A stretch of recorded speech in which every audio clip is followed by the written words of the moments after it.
The mountain was silent. Not the kind of silence you hear late at night when the world finally slows down. This was a silence so deep that every thought became louder than any sound. The wind moved through ancient trees. Snow covered the narrow paths. Days passed without conversation. Weeks passed without comfort. Months passed without distraction. For one monk, this was not a retreat. It was a test. For nearly 1,000 days, he chose a life that almost no one today would willingly accept. No endless entertainment, no constant noise, no chasing pleasure. Every sunrise marked another battle, not against nature, but against the restless mind. Most people believe the greatest victories happen on battlefields or inside boardrooms. History tells a different story. Some of humanity's greatest victories happened in complete silence, where no one was watching. Because the hardest person to defeat has always been yourself.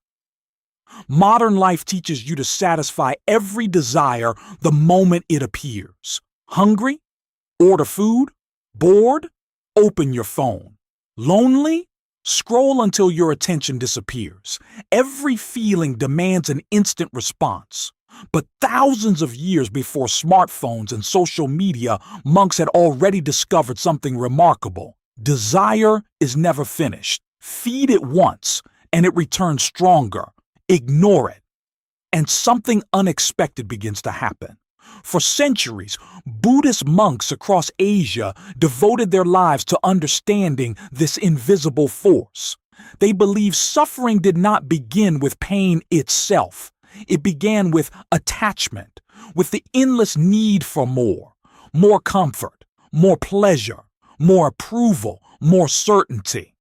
Their solution sounded almost impossible. Instead of escaping discomfort, they walked directly toward it. Instead of filling every empty moment, they learned to sit inside it. Instead of asking life to become easier, they trained themselves to become stronger. One particular tradition pushed this philosophy further than almost anyone could imagine. High in the mountains, monks committed themselves to years of discipline so demanding that every ordinary habit had to be questioned. Every craving became an opportunity to practice restraint. Every difficult morning became another lesson in mastery. To an outsider, the routine looked harsh. Before sunrise, they were awake. Hours were spent in meditation while the world still slept. Meals remained simple. Possessions were few. Conversation was limited. Every action carried intention. Nothing was done simply because it felt good. Everything served a purpose. And slowly, something extraordinary began to change, not their surroundings, their minds. The same thoughts that once demanded attention started losing their power. The same cravings that once felt impossible to resist became nothing more than passing visitors. The monk discovered that freedom was never about having more choices. Freedom came from needing fewer of them. That idea sounds simple. Living it is another story.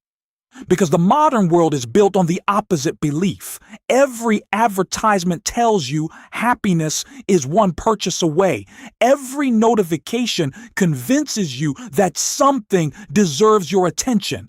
Every distraction quietly steals another piece of your focus. Without realizing it, many people spend years reacting instead of choosing. The monk saw this long before technology made the problem impossible to ignore.